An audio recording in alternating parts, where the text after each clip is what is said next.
Welcome to this video. If your karate kicks feel weak, slow, unbalanced, or leave you open to counterattacks, this guide will help you fix them. In this video, we will break down the karateka's diagnostic manual, a practical system designed to identify common kicking mistakes and correct them step by step. Instead of guessing what's wrong with your technique, you'll learn how to diagnose your kicking problems like a professional and apply precise corrections to build powerful, stable, and safe kicks. Treating karate technique like a medical diagnosis. Just as a doctor doesn't treat symptoms blindly, a karateka should not correct technique without understanding the root cause. The manual focuses on identifying common kicking faults and fixing them through clear, logical steps. This approach helps practitioners improve faster and avoid repeating the same mistakes in training and sparring. It highlights common symptoms such as kicks that feel more like a push than a strike, frequent loss of balance, slow and predictable kicks, or feeling exposed after execution. These symptoms are warning signs that something deeper is wrong in your mechanics. Recognizing these issues is the first step toward meaningful improvement. Here, the guide explains its three-step system. First, identify the symptom, what you feel going wrong. Second, find the diagnosis, the actual technical mistake causing the problem. Third, apply the prescription, a specific correction to fix it. This structured method prevents random training and ensures every correction has a clear purpose and result. Leaning backward during a kick shifts your center of gravity away from the target. This creates a counterweight that weakens the kick and destabilizes your supporting leg. When the upper body pulls away, the core disconnects from the technique, resulting in poor balance and reduced power. The solution is to maintain a strong, near-vertical posture.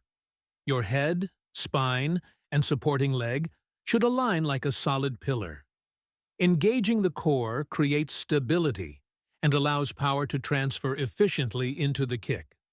The key mental cue is to imagine a steel rod running through your spine, keeping your posture tall and controlled throughout the technique. The chamber is the preparation phase where energy is stored. If the knee is not lifted high and close to the body, the leg cannot accelerate properly. This results in a slow, telegraphed push rather than a sharp, penetrating snap.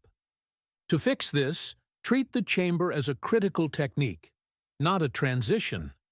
Drive the knee up as high and tight as possible before extending the kick. This increases acceleration distance and creates explosive, snapping power.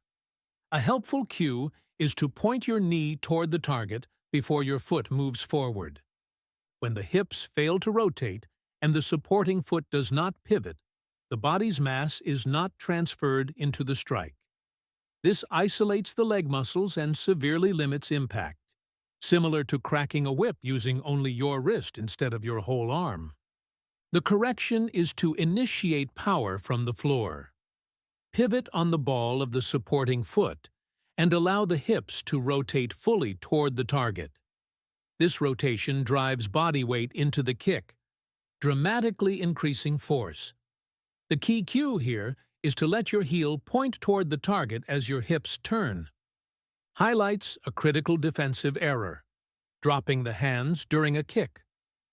Many practitioners unconsciously lower their guard to counterbalance the leg, exposing the head and center line. This signals vulnerability and invites immediate counterattacks from experienced opponents. The solution is to keep the hands in kamae throughout the entire kick. Chamber, extension, and retraction. The guard is part of the technique, not separate from it. A useful mental image is imagining your hands and chin connected by a short string, preventing the hands from dropping. Good technique must be maintained, not just corrected once. It emphasizes slow, controlled chambering drills, core strength and hip mobility training, and mindful repetition during kihon. By focusing on one technical element at a time, you prevent old habits from returning. Do not blindly imitate others. Instead, understand the principles behind great technique. True mastery comes from awareness, reflection, and intelligent training, not just repetition. Karate is not about forcing power, it's about alignment, timing, and efficiency. When you understand the why behind your mistakes, improvement becomes faster and safer. Use this diagnostic approach every time your technique feels off, and your kicks will become stronger, sharper, and more controlled. Train smart, stay disciplined, and keep refining your karate